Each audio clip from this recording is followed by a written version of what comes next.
Hello and welcome to the Idiots Do Dolly, episode number 5. Today we'll be doing Peruvian crawfish stew a la Salvador Dali with a bonus recipe. We hope you all enjoy. Welcome back to the Idiots Do Dolly. We are now going to episode 5, I believe. This will be the 5th recipe that we've made. And today it's going to be Peruvian catfish. No, I'm sorry. Crayfish. Crayfish. I'm going to move this closer because last time it was hard to hear. Okay, Peruvian crayfish. So, interestingly, we actually have crayfish that we ordered from Gold Belly recently. This is from Louisiana Crawfish Company, which is a company we've been using for 20 years, I think. That we do crawfish boils often in the spring, and we get the crawfish from them. But this is a little different. We usually get live crawfish shipped to us. This is just, I happen to have a Gold Belly gift certificate, so I got these. So these, though, are already seasoned. But hey, I mean, how often is it we actually have crayfish for a crayfish thing? So we're going to just go ahead and use them. So this recipe calls for 12 crayfish, 2 cups of wine, literally says wine, and it says dry and fruity like an Alsatian wine, 2 cups of water, a half cup of tequila, 2 carrots, 1 onion, cayenne pepper, 1 chicken, 1 teaspoon of paprika, 1 tablespoon of tomato paste, a tablespoon of butter, flour, dehydrated mashed potatoes, milk, which we don't have, but we're going to kind of try and make it work. We got powdered milk. Where do we have powdered milk? Up in there. I didn't know we had powdered milk. We had powdered milk. Well, I was going to try and do it just with the sour cream and yogurt. But sour cream and yogurt worked. That is also milkish. it's milkish. 3.5 ounces of butter, paprika, and an egg. You want to read what this says here? Yeah. Peruvian crayfish. Crayfish make a royal dish, albeit an expensive one, which is why I suggest the following recipe where they are only one of the ingredients and have no claim to the main role. Let's first prepare a fish broth with white wine, water, tequila, carrots, diced onion, salt, and cayenne pepper. Bring to a boil and cook for about 20 minutes. Then you have to castrate the crayfish by pulling off the fin, which is at the center of the tail. This will drag out the black and bitter gut. Throw the crayfish into the broth and cook for 10 minutes. Remove. Cut the chicken, taking care to scrape the bones well with a knife so you will get the nice pieces of meat. Slice the latter into thick slabs, the size being the same as that of the crayfish tails. The crayfish in France must be bigger than the crayfish we have here. I think they're probably more like prawns. Probably more like prawns. And not crayfish, because I'm telling you, this is the crayfish tail right here, bud. So maybe we should do 12. Well, it calls for 12. Maybe we should do 24. Maybe we should do 24. I think that would make more sense. Yeah. Put these pieces of chicken into the broth, add the paprika and the tomato paste. The chicken will be cooked in 30 minutes. Take the crayfish and pull the tails away from the trunks. Using scissors, open the shells of these tails and get the flesh out. As for the main part of the body, pull the pinchers away from the chest and use a fork to get at the coral, which is inside of the trunk. Now, these probably aren't going to have a lot of coral in them, like a saltwater crayfish would, or whatever they have over there. These do have fat in the head, but not this time of year, so it's unlikely we're going to have a lot of fat in there. Remove the pieces of chicken and mash the soup. Then you thicken it with a beurre meunier, which is butter and flour. Put the crayfish and the chicken back into the pot and let it simmer softly for 10 minutes. So that's going to be the crayfish tails and the chicken back in the pot. Prepare smooth mashed potatoes with a package of instant mix, milk, and butter. Oh, so you're just making... That's what I thought it just was. Yeah, all right. Yeah, you can make mashed potatoes. Sorry, it's fine. Add the corals and the egg and pour into a dish and let it brown in the oven. 470 degrees for 10 minutes. Huh. The crayfish and chicken are served on top of the golden crusted mixture, the gravy in a gravy boat. Wait, what gravy? What gravy? I think it's the soup. The soup is the gravy that you thickened with the French word. The beurre meunier? Yes. I think that's the gravy. I think. Right then. We'll see. Okay, so Phil is going to use his new knives, which, again, we don't get any kind of like kickback from anybody, but these are very, very cool knives. They're actually They're Coolina. They're Coolina. It's a company called Coolina, and they're hand-forged knives, and I got him these for Christmas because it looked like something he would enjoy. And I'm telling you, that they're really nice knives. Oh, yeah, they've got excellent weight to them, and the handle is just like...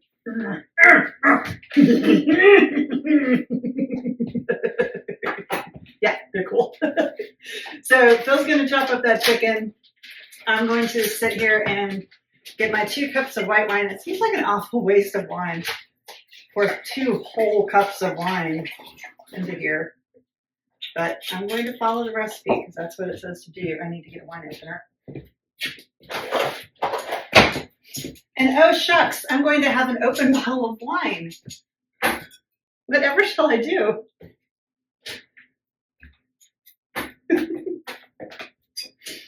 Bring this over there to that thing. Okay. You almost have to make the Swedish chef noises. Beer, Borskadier, beer, Fish, birdie, beer, bark, bark, bark. Birdie, chicky, chicky. All right, 2 cups of white wine, or wine, as the recipe states. And then a half cup of tequila. We just happen to have some Cazadores Reposado downstairs, so that's what we're using. And the half cup marker is not on here anymore, so I'm just gonna eyeball it. Okay, I need to... We have this, this looks kind of gross right now, but we're trying to compost our food waste. So outside we have a compost bin, and then we just keep this one in here until it gets full, and then we take it out to the outside one. So these carrots are from the Charm Farm, which is a local farm around here that just opened a new shop. And so we go down there and get some fresh meat from time to time. It's a great butcher shop.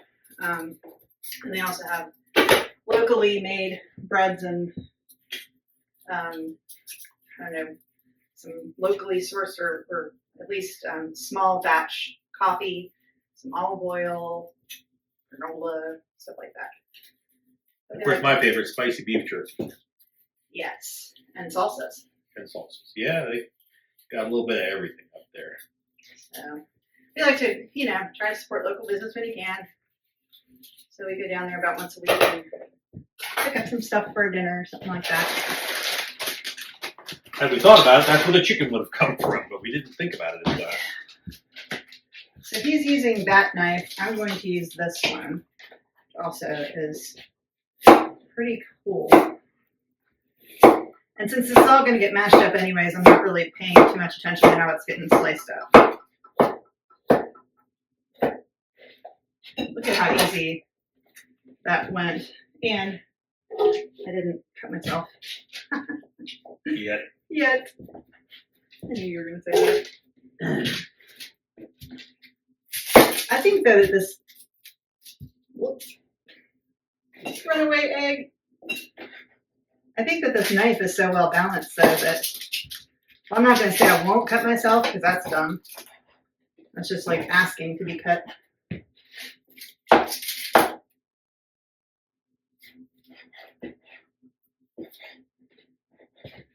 And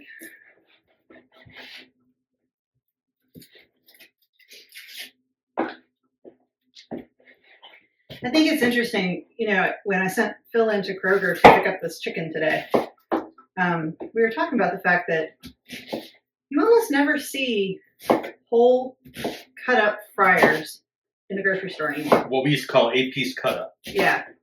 Like you just never see them. I don't know. Maybe somebody can comment down below and let us know why that is, because we really, I mean, if you wanted a whole piece cut up like that, you have to buy a whole chicken and cut it yourself, which thank goodness I have Phil here, because I am not to be trusted with that kind of a job,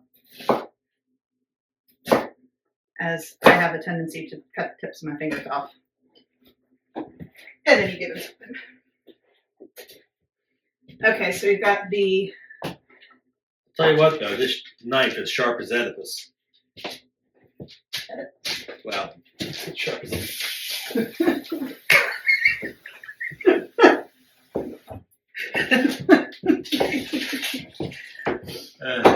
Oh, you're so bad. I Okay. amuse myself. So the fish broth has the white wine, the water, the tequila, carrots, diced onion, salt, and cayenne pepper. And hey, we bought some cayenne. Or Phil bought some cayenne. I guess he was tired of me substituting cashmere chili for the cayenne. Oh, I mean, cashmere chili's great, actually. I don't have a problem with that. It does not have any kind of indication on how much cayenne to put in it. And I'm not going to put a ton because these crawfish already have cayenne pepper in them. So, and then like Phil said, we're going to throw in 24 of these guys. They're all like, they're just pieces.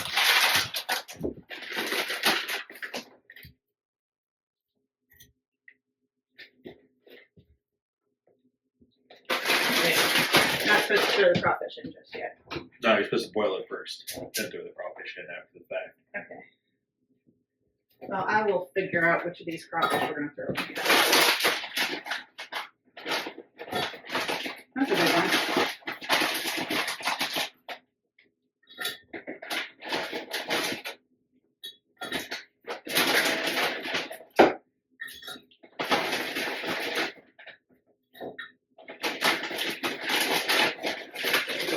I don't know. They're all pretty small, to be honest. So we'll just have to make do.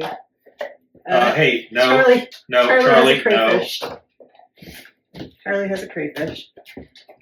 Yeah, he spit it out too. He's like, "What the hell, guys?"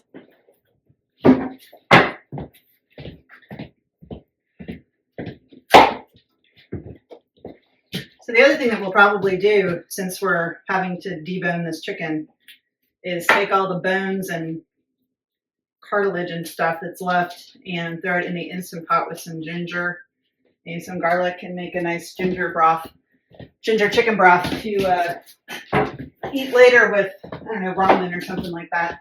It's nice to have fresh broth like that to make ramen with, so you don't have to use those spice packets that come inside of it.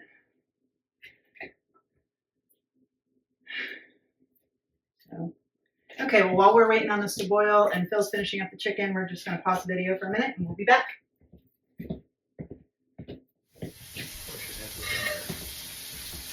You use the small one? Yeah. Okay. Is that all right? Yeah.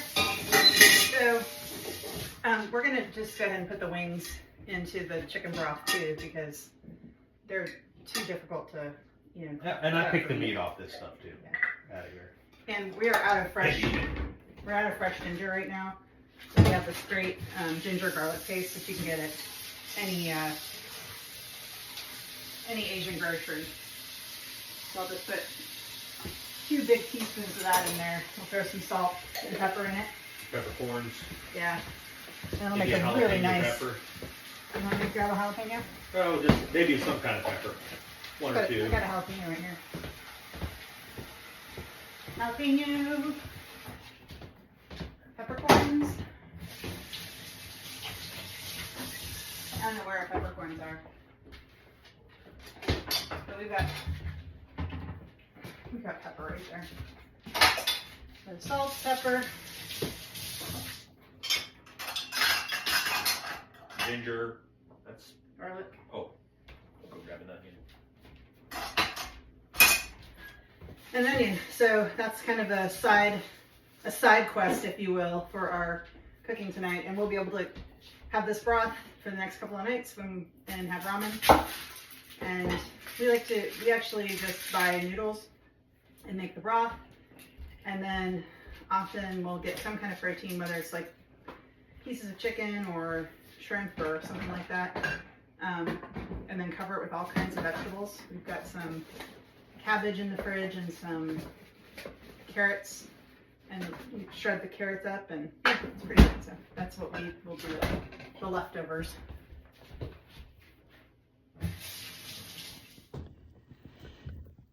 So this has been boiling now for almost 20 minutes, and this is what we look like. It's boiled down a lot actually, but the next step is going to be to throw this crawfish in there and then boil that for 10 minutes. So I don't think that you guys necessarily need to watch us throw the crawfish in. So we'll be back in about 10 minutes. They're frozen. Well, I'm back. We added the crawfish, but there's not enough water to like cover them. So we just decided to add a little bit more water just to make sure that all the crawfish were covered. Ish. So that's where we are now. We're going to bring it back to a boil, let it boil for 10 minutes, because actually it'll take a while for it to come back to a boil because they're frozen. So then once it's at a boil, we'll boil it for 10 minutes. And then I guess we have to take all these crawfish out and take all the meat out of them. So that'll be fun to watch. See ya. We're back. Okay, so this has been boiling for a while. And at this point, the next step, it says, throw the crayfish in the broth and cook for 10 minutes and then remove. So we have to remove the crawfish. And these have a lot of little like legs and stuff, so we're going to try to straighten them out. Yeah, let's see if we Where's have the big this. This. Oh. No, maybe that'll work.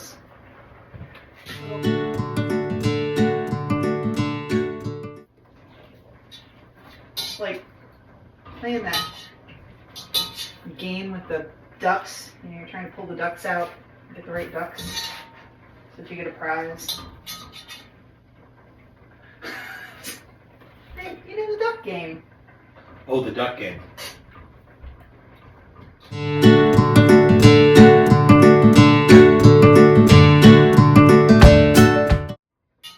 don't know if we're going to get all these little legs out. Honestly. Can you do it? Well, I mean, do you think you can do it better than I can? Mm-hmm. Why? Because I do stuff like this all the time. You never strain the broth. I always strain the broth. That's why I think I can do it better, because I do it all the time. And because you have patience and I don't? That's part two. All right. Go ahead. Try it.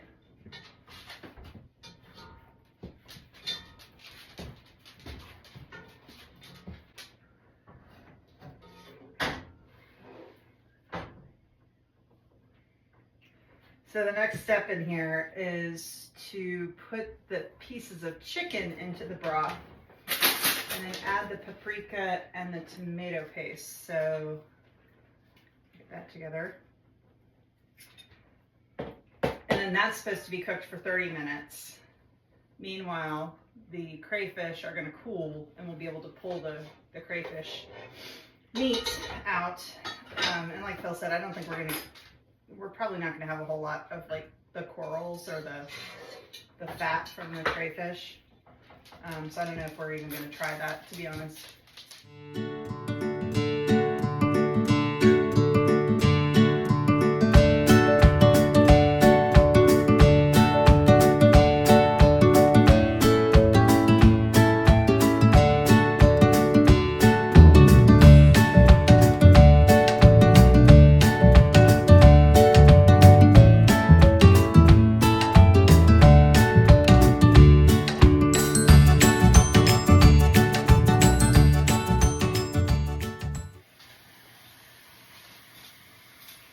I understand this got to be cooked down to be a gravy, and so they don't want a lot of liquid, but there's literally like a 1/4 inch of liquid in the bottom of this pot right now. There's no way you're going to be able to poach this amount of chicken right here in that amount of water. No.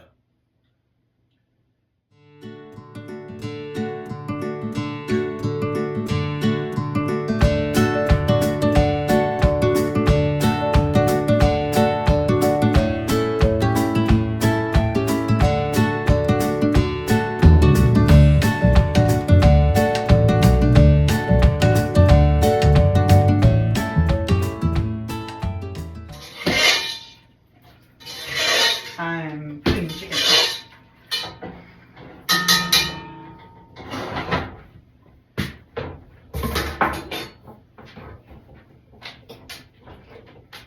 We are putting the chicken in. Sorry. All right. Chicken is in. Perfect. That's the right amount of fluid for it. Now it says a teaspoon of paprika.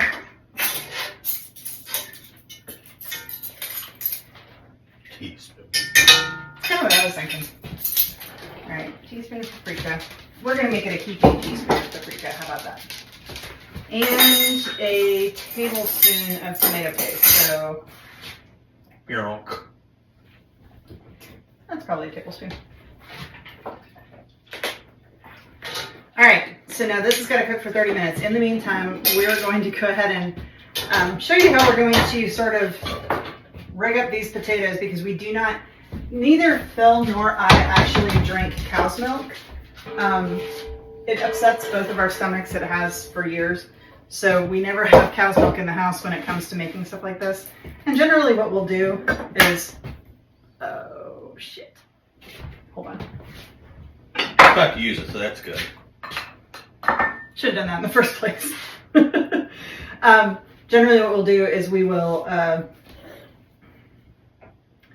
buy things like this that don't need milk to make them, or like buy pre-made mashed potatoes, or just make mashed potatoes ourselves. And then we don't use milk in them. We'll use like sour cream and yogurt to make them creamy. So, but this specifically called for boxed mashed potatoes, which actually I loathe. I cannot stand the texture of boxed mashed potatoes. But we had some in the house because Lee, I think, bought them for something. Anyways, so we're going to go ahead and make the 4 servings of potatoes. So it calls for 1 1/4 cups of water. Can we throw in these crawfish tails? They're still pretty hot, man. I mean, if you want to, that's fine, but they're still pretty hot.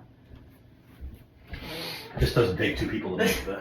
This Pyrex is really old, and it's really hard to see. I meant 1 1/2, so I'm going to portion that out. Okay, 1 1/2, 1 1/4 of that, and then it calls for 2 tablespoons of butter.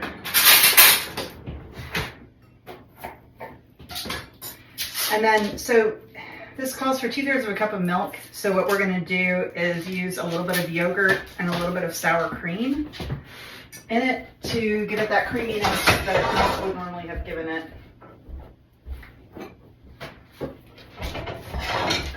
So this comes to a boil, then you add your potatoes. I mean, it's not rocket science making boxed mashed potatoes. Calls for 1 1/3 cup of potato flakes. That's annoying. You know? It is an annoying amount.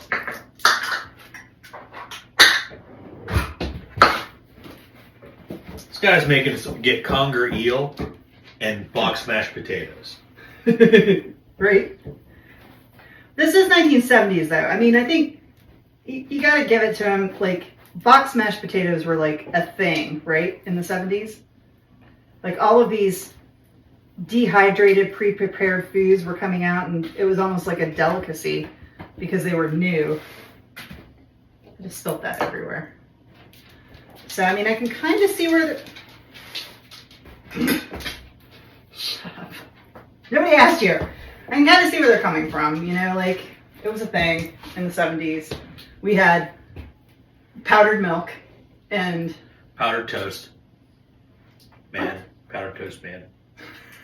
I hadn't thought about powdered toast man in a really long time. God, what was that from? Ren and Stimpy. Ren and Stimpy. Oh, back in the good old days. Don't whiz on the electric fence. Yeah, we watched a lot of Ren and Stimpy back in the day. Space Madness, if you haven't seen it, is worth the watch. It is. Yeah, absolutely. 100%. Okay, so I'm going to stir this up. It's interesting. This is actually looks and smells really good. So, you know, we may actually have another winner on our hands. Okay, so Phil's going to continue to get the meat out of these things. I'll start helping him here.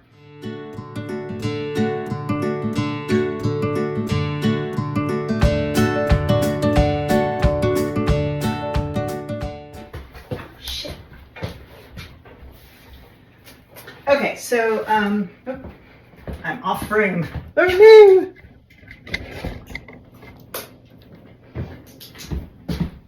Alright, so water's boiling.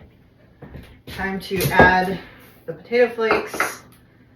And I'm gonna throw in some of this yogurt with the little bit of the whey associated with it, and then a little bit of sour cream, and that should give us a nice texture for our potatoes. Just making sure the sour cream's okay. It's been in the fridge for a little while. I mean, it's already sour, so.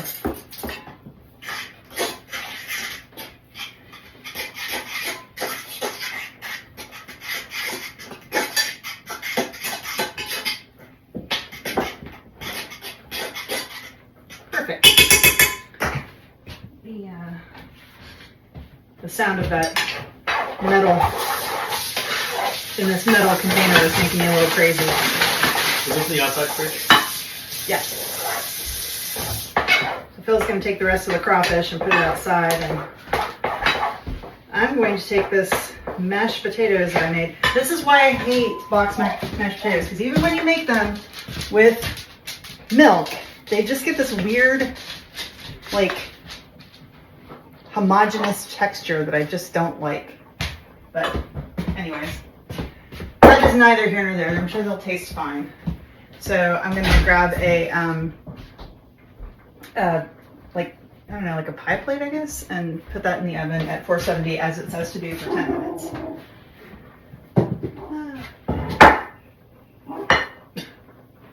Alright then. I mean, it looks legit. I mean, yeah, but I was just saying, like, when you walked outside, I was telling the people that what I don't like about boxed mashed potatoes is that they, no matter what you use, whether you melt or not, they become this kind of homogeneous mass of stuff. This looks really, really good. Smells pretty good too. Okay, so that's gotta boil. So I forgot that before you put the potatoes in the oven, you're supposed to add an egg to the potatoes, and then the fat from the coral. This way, you're out of the frame again. The coral from the crayfish. So that's what we're doing right now. You know, we have farm fresh eggs. So this is very yellow, which is great. We love it. I was telling Phil earlier, I think that it's an interesting concept, adding an egg to mashed potatoes. I've never done that in my life, but it seems like recently I've had several recipes. Okay, that's probably enough. I've had several recipes that have added an egg to the mashed potatoes. And it does give it like a real sense of like creaminess and richness that the potatoes on their own don't have. So I think, yeah, I mean, obviously it's something that's been around since the 70s, because that's what this cookbook's from, but I had actually never heard of it until just recently, and it just seems like it's popping up in a lot of recipes lately.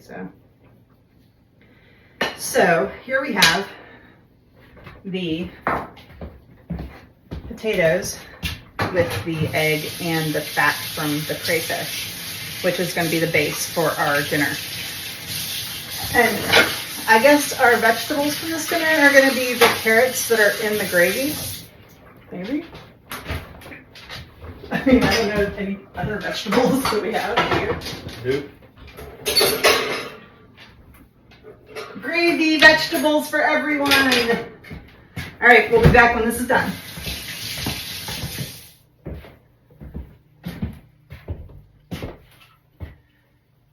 So we're about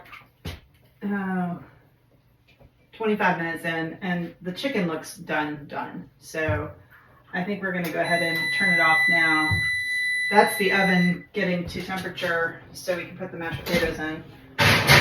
So we'll do that. We'll set the timer for 10 minutes on that. And then the next thing that we have to do is pull all the chicken out. And then we're going to use an immersion blender to like thicken the sauce. And then add the butter and flour to this. Okay, so the next step on here, it says remove the pieces of chicken and mash the soup. Then you thicken it with the bear. Oh, did we make the beurre beignet yet? No. Do you want to do that? Yeah. Did it say how much we need to make here? It says a tablespoon of butter and a tablespoon of flour. Okay, so while he's making the beurre beignet, I'm going to mash up this soup. Sorry, babe. You okay? Yep.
So I'll tell you what I'm looking at right now in here. This looks like the most amazing cream of tomato soup you've ever seen in your life. I'm sure that's not what it tastes like, but that's exactly what it looks like. It's like totally homemade, creamy, amazing cream of tomato soup.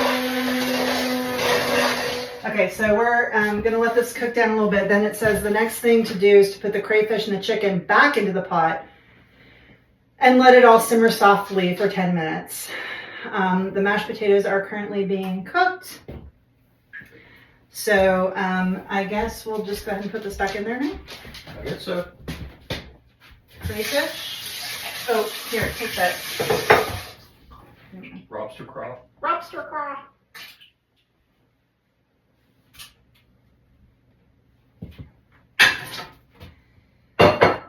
In my mind, this is going to make this crayfish. No, it's thickening up nicely. Yeah. It God, it reminds me when I was a kid. Actually, you had this book too. We both, when we were kids, had this cookbook for kids. Every kid in the 70s and 80s. Yeah, hold on. I know exactly where it is. I'm gonna go get it. Keep talking while I go. Every kid in the 70s and 80s had this little cookbook, and it had all kinds of fun stuff in it. And I think this might even be the one, although I think the Peanuts one was the one that had the tuna salad in the ice cream cone, which, by the way, that's good shit. We should probably do the Peanuts cookbook at some point. Would make more sense than frickin' Salvador Dali. So this is the Young Children's Mix and Fix Cookbook. And if anybody had this when you were growing up, please just comment down below, because this, now I'm sure it doesn't taste like this, but there was a recipe. This says, if lost, please return to Mindy Brown, 120 Tenderfoot Trail, 7755345. So there was a recipe in this cookbook. Oh my God, I think I've made every recipe in this cookbook at some point.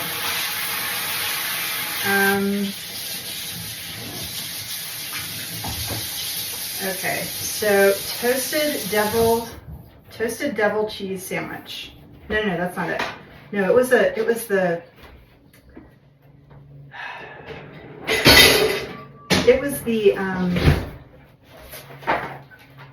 tomato soup. It was a tomato soup that had a bunch of cheese in it, and it was like so rich and so amazing.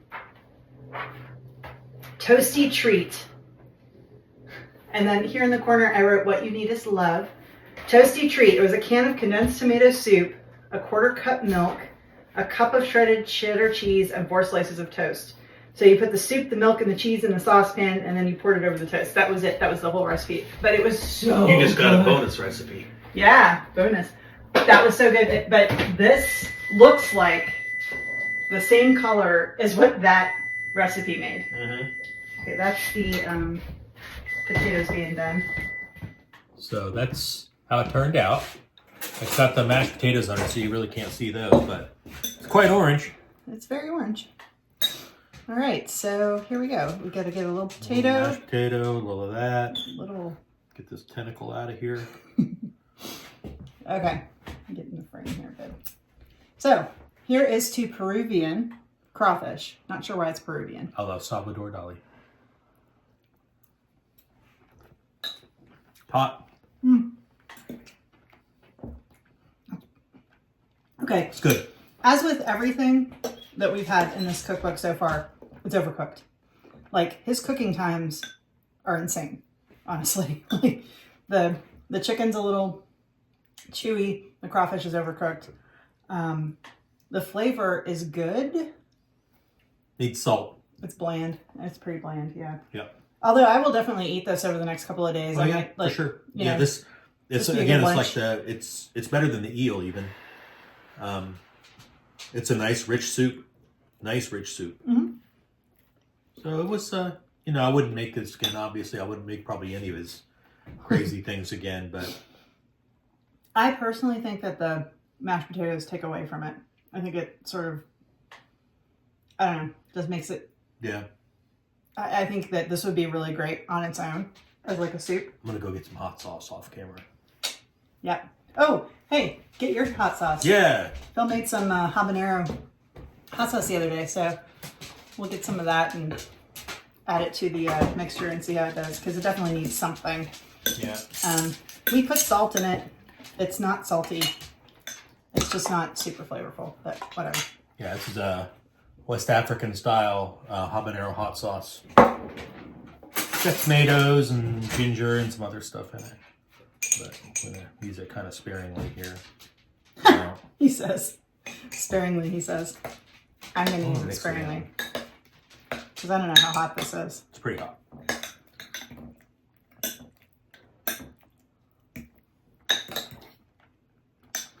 Oh, your hot sauce smells really good. Mm-hmm. Wow. Like, Oh, yeah. I don't know how it tastes in the soup, but it smells amazing.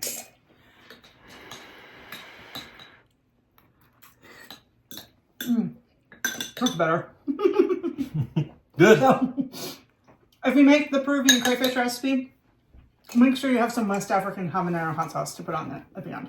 I'll do a video on that sometime. Hold on. All right. I'm going to go sit at the table. Have a good night, everyone. Once again, thank you for watching the Idiots Do Dolly, episode number 5. If you liked what you saw, please like and subscribe, and check out some of our other videos on the YouTube channel for the Idiot Farmers. Have a great evening.